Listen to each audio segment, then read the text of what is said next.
Marahil marami sa inyo ang mataas ang blood pressure, mabilis ma-high blood, 'pag nagpapa-check up kayo sa doktor, bibigyan kayo ng mga gamot. Ngayon naman yung mga gamot na yon, magiging maintenance niyo na, iinumin niyo na araw-araw. Eh, ngayon ayaw mong uminom ng gamot. Mabilis kang ma-high blood or tataas ang blood pressure mo. Based on my experience, ang pinaka-effective na natural na pagkain na puwede nating i-take araw-araw para malimitahan ang pagtaas ng blood pressure natin ay bawang. Tested na ito, kahit naman sino nire-recommend itong bawang, 'di ba? Yung mga na-high blood, ngumunguya lang ng bawang, bababa na agad yung blood pressure. So, kahit sino nire-recommend yung bawang, pampababa ng dugo. So, meron tayong product dito na binebenta. Ito yung lava garlic, which is napaka-effective naman talaga. Nakikita ko lang 'to na kinakain nila sa mga mukbang, sa mga Chinese. Kita ko sa mga video, sa research na napaka-healthy pala nito. Kaya kahit anong kain nila,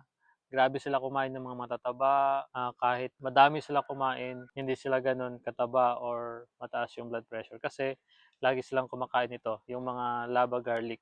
Meron ding mga garlic na pickled and same lang din yung benefits. So ito yung effective, which is nasubukan ko na.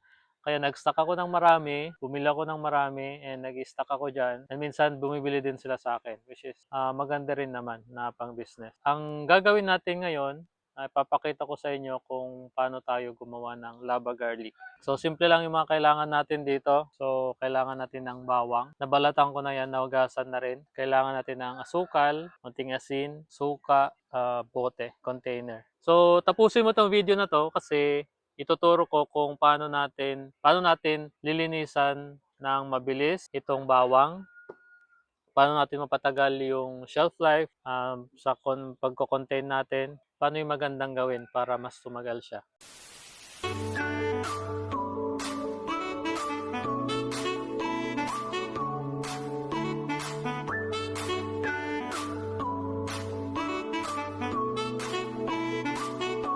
So simulan na natin. Simple lang 'to. So yung bawang na 'to, 'di ba ang hirap magbalat. Isa pa, 'pag binalatan mo naman siya, dumidikit, meron siyang dagta na dumidikit dito sa daliri mo hanggang nagiging brown na siya, may mancha na siya.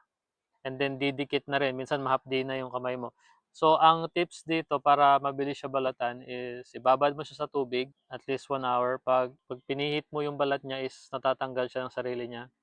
Yun na yung magandang gawin. Tapos tanggalin mo lang din yung brown dito sa dulo para malinis din.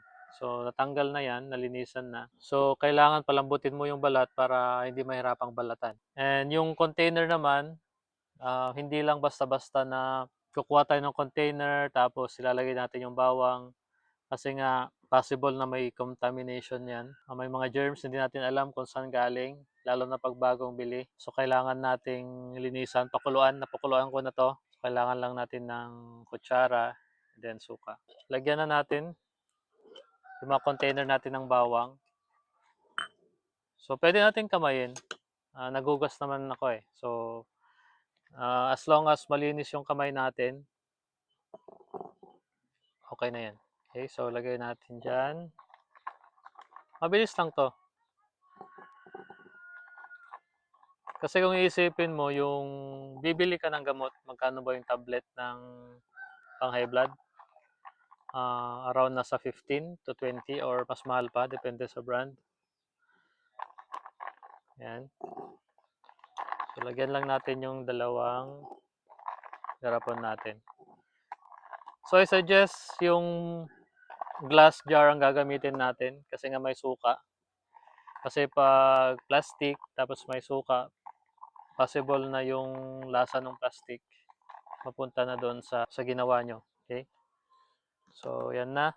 So, meron tayong asin at saka asukal.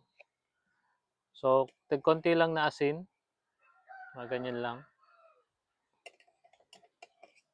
Para pang-balance lang doon kasi lalagyan natin to ng maraming suka. And, tapon. Yan. So, mabalance lang siya. And then, asukal. So, yung konting asukal, konting asin, imamash ko siya sa isang kutsarang asukal. Pwede rin naman na kung gusto niyo ng mas matamis, damihan nyo. Yan. Pero sa akin, tig isang kutsara lang or 1 1/2. Tapos, suka. Kahit anong klaseng suka pwede, as long as yung puti. Maraming brand naman na ngayon na suka na puti. Okay. So, ilalagay ko lang dyan.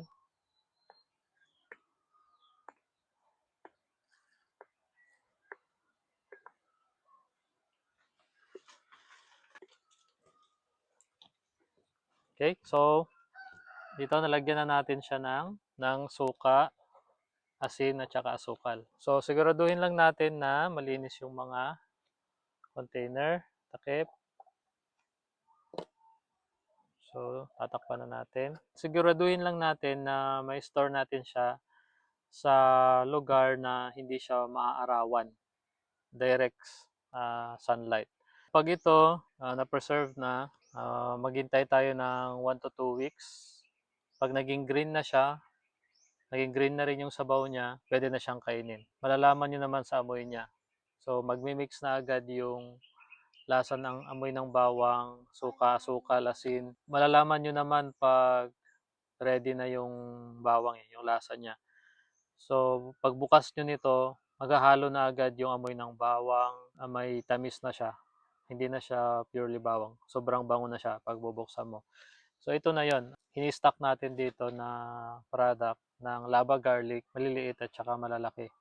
Okay. So tingnan nyo, papansin nyo yung sabaw niya is color green na. And green na rin yung mga bawang. Okay. So compare dito, puti pa yung mga bawang, saka dito green na siya. So bubuksan natin. Magbukas tayo ng isa and titikman natin. Okay. Yan. Nakasil pa yan.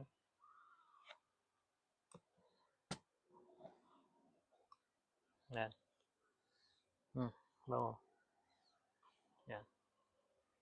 So, color green siya. Kuha tayo.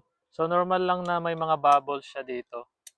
Kasi nga yung bawang is may mga chemicals siya na nire-release eh. Yan. So, ito na yon. Okay. So, ganito siya. And, color green na siya. Okay. Wala na siyang lasang bawang. Kasi pag hilaw pa yung bawang, alam nyo meron siyang tapang na meron siyang, hindi naman sa anghang, pero alam mo yung tinutusok yung dila mo.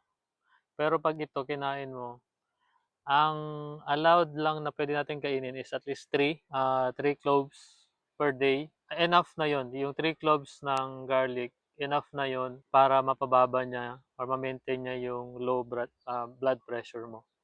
So, anong lasa?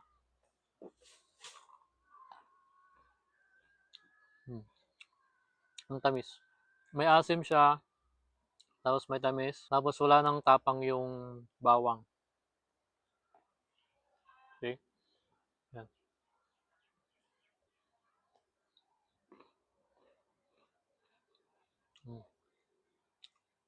Kung gusto mo ng mas matamis pa, walang problema yan.